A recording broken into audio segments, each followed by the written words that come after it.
Bonjour, bienvenue. Aujourd'hui sur Radio Interview, on va parler de magie, on va parler effectivement de spectacle, on va parler d'artistes avec Fred Eriksen. Bonjour Fred.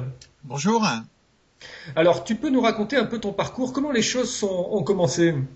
Les choses ont commencé tardivement pour moi puisque contrairement à ce que tous les autres magiciens racontent un petit peu partout, j'ai commencé vers l'âge de 13-14 ans dans un magasin de force et attrape où j'avais la possibilité, la chance d'aller de l'autre côté euh, derrière le comptoir et j'ai pu toucher de près les articles de magie qui existaient à l'époque. Donc ça remonte à 35 ans à peu près.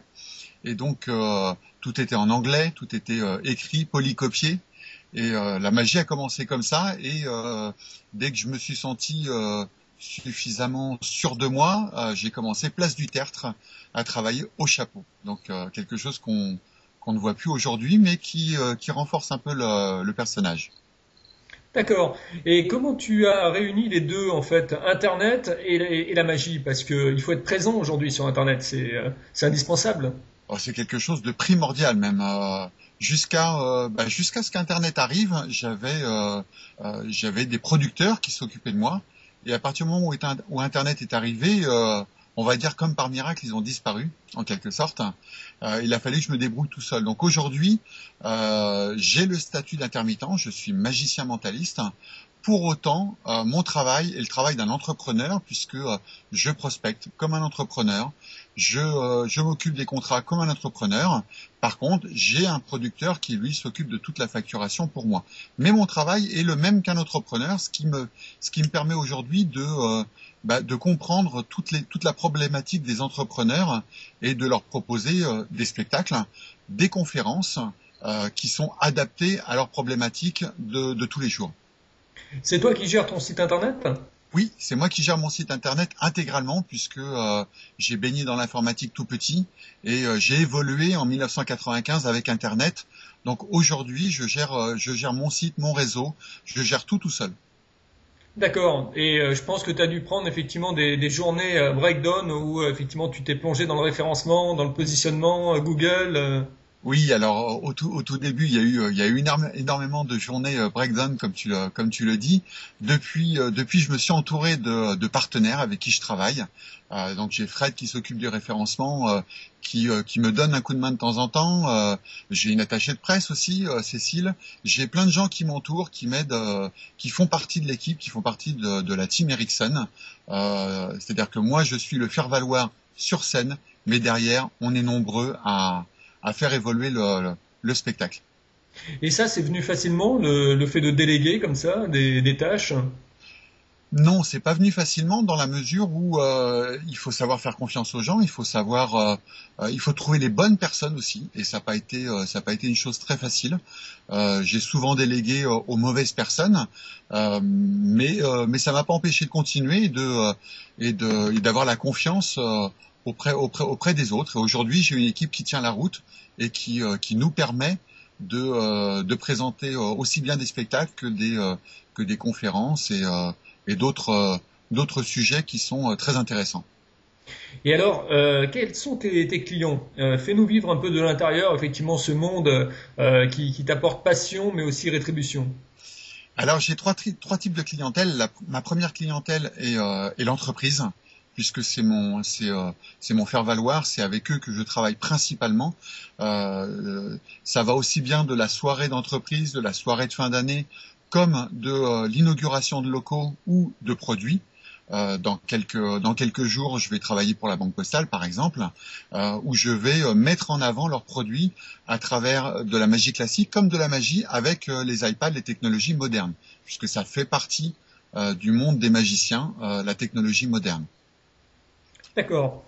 Ce qui m'intéresse aussi de savoir, c'est comment on vient à la magie, qu'est-ce qui est difficile, qu'est-ce qui est complexe, effectivement, dans le métier de magicien. Comment on y vient par passion avant tout, et on y reste par passion. Je pense que le jour où je ne serai plus passionné par la magie, je ferai autre chose, parce que pour pouvoir faire vivre la magie auprès des clients, il faut la vivre à l'intérieur de nous-mêmes. Et ça me semble primordial. La deuxième chose, c'est qu'il faut être en veille technologique en permanence, se remettre en question soi-même en permanence pour être au maximum de ses compétences et du rêve qu'on va amener à ses clients.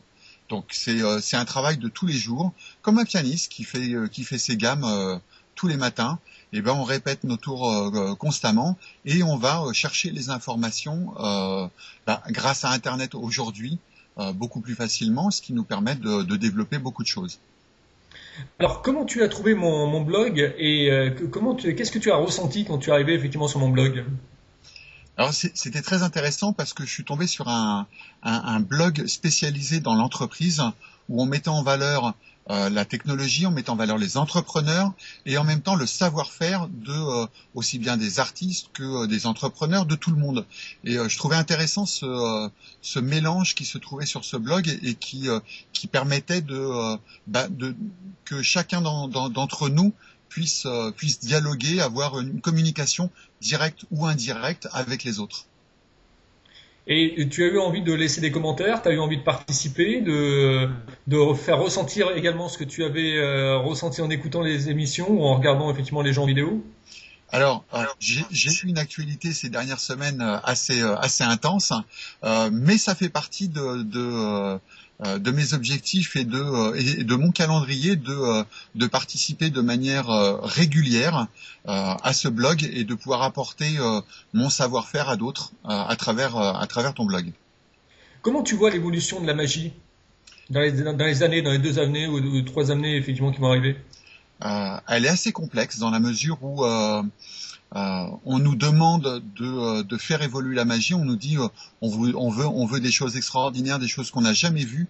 Et pour autant, les entreprises restent assez frileuses en disant oui, mais ce serait quand même bien qu'on fasse sortir le lapin du chapeau, alors que on est déjà passé à autre chose. Et est-ce que tu constates également qu'il y a une frilosité, il y a une conjoncture qui est difficile en ce moment au niveau business? Oui et non. Il y a une difficulté que l'on retrouve partout.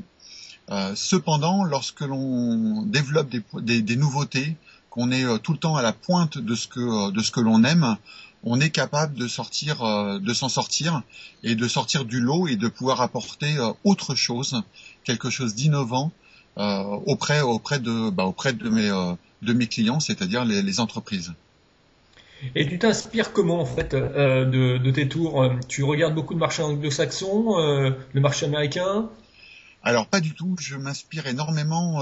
Alors marché américain, oui, parce qu'au niveau cinéma, ce sont eux qui produisent beaucoup. Mais ce qui m'intéresse beaucoup, c'est la passion des livres.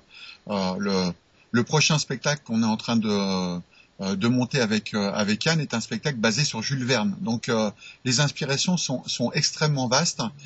Sixième Sens, qui est le spectacle de 2014, était basé sur les X-Men. Donc pour le coup, les super-héros. 2015-2016, on va être typé Jules Verne. D'accord, un beau programme à venir. Il nous reste quelques minutes pour conclure. Qu'est-ce que tu aurais envie de dire, toi, à ces gens qui nous écoutent, qui sont des entrepreneurs, qui sont à la tâche tous les jours? Si, une petite question que je vais poser, c'est une journée type. Raconte-nous une journée type d'un magicien ou du magicien que tu es. Tu te lèves le matin jusqu'au soir, qu'est-ce qui se passe? Oh, il se passe beaucoup de choses. Il se passe énormément de choses. La première, c'est après avoir pris le thé, c'est la veille technologique, c'est-à-dire que je vais sur Internet et j'ai mes petits robots qui me donnent toutes les informations sur aussi bien tout ce qui se passe dans le monde de la magie que dans le monde de la technologie, quelle qu'elle soit, c'est-à-dire qu'aussi bien physique, chimie ou électricité, innovation, quelle qu'elle soit, de façon à imaginer ce que moi je pourrais en tirer. Ensuite, répétition des tours sur lesquels je suis en train de travailler, répétition des spectacles sur lesquels je suis en train de travailler, et puis comme je fais aussi mes clips vidéo, et ben il y a un travail de vidéaste qui intervient en plus du référencement et de la prospection de mes nouveaux clients et des anciens également pour les garder avec moi. Allez, il nous reste 1 minute pour conclure. Effectivement, c'est terminé à toi. Je t'en prie, vas-y, dis ce que tu as envie de dire. Alors, je m'adresse aux entrepreneurs parce que c'est vraiment j'ai développé une conférence qui est vraiment dédiée pour les entrepreneurs. Cette conférence apporte énormément de choses. D'abord, il y a une partie ludique et la partie magique. Ça, c'est la partie intéressante et un petit peu de rêve.